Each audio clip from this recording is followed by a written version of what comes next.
Russ. Oh shit. It's been a minute. It has. What happened to September and October this year? It's been cruel. Let's not talk about it. Oh, yeah, we've been gone for a while because September and October has sucked.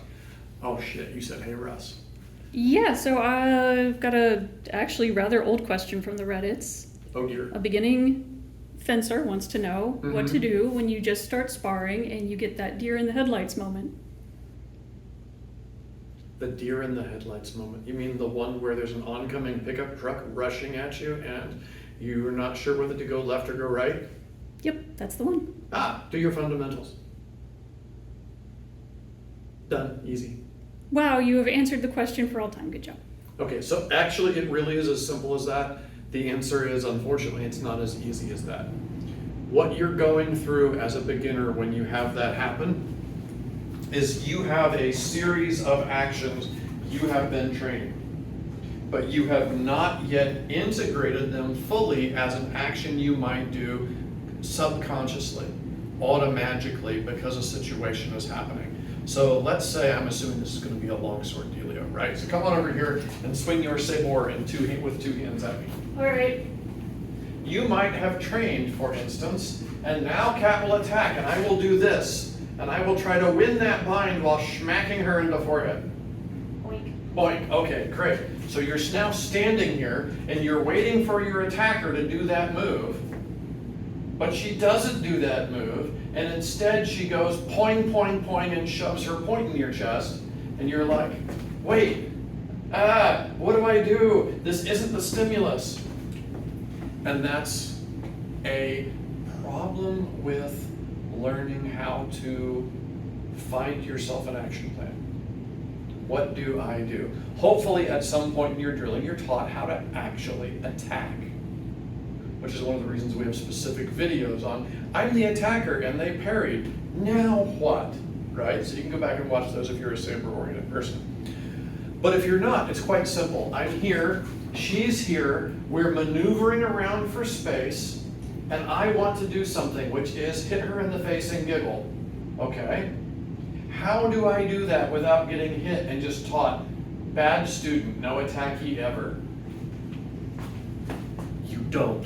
You keep doing your fundamentals no matter how often you get hit.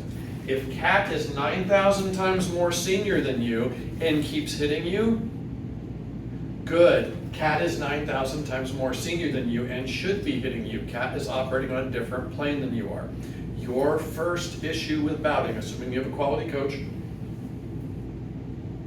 and I have rants about throwing people into bouting too early, that has made me the brand name most popular HEMA person ever. I know there are lots of people who want to throw people out there bouting day 1, day 2, day 3. I find that incredibly counterproductive.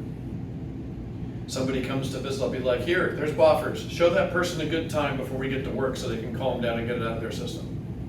But after that, you're trying to exemplify a system while you bout. So here we are.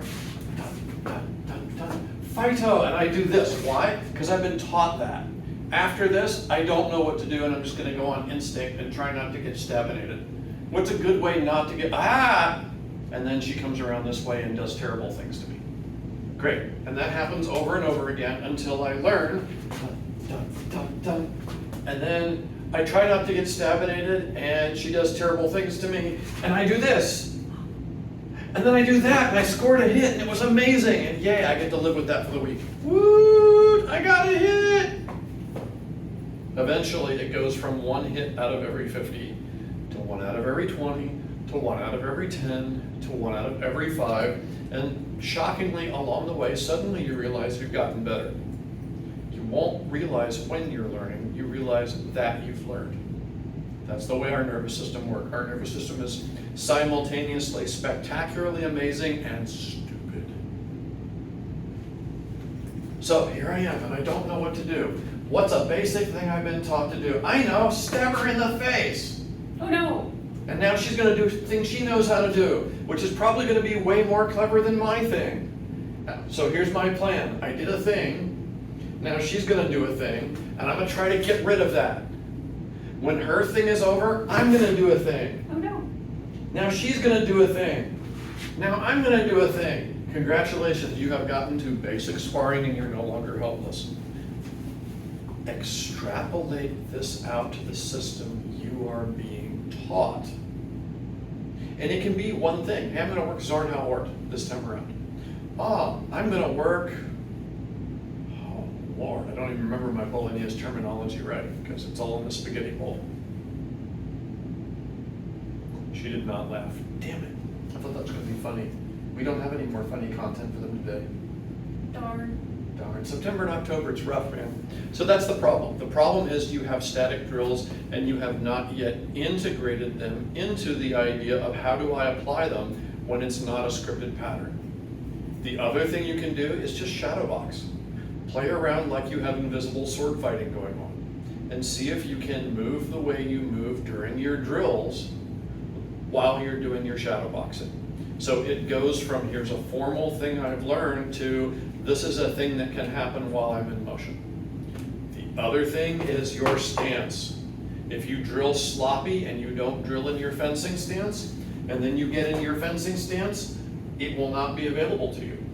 Or if you drill in your fencing stance, but you spar sloppy, it will not be available to you because the muscle recruitment patterns you have been practicing are not available in a different position. Something I like to say and have said for a while, the stance makes the dance. However you stand when you're drilling, that's how you got to stand when you bout. It'll make a difference. Anything to add? No. Okay, I don't actually think this one's a psychology thing. I think this is an applied neurology thing. Probably. We'll run with that.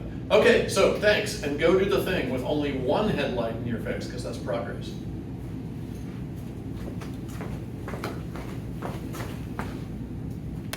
We've got more videos and content coming, so if you liked what you saw and it was useful for you, please stab the like button, /subscribe, and punch the little bell icon so that you're notified immediately when new content comes available. Thanks, and go do the thing.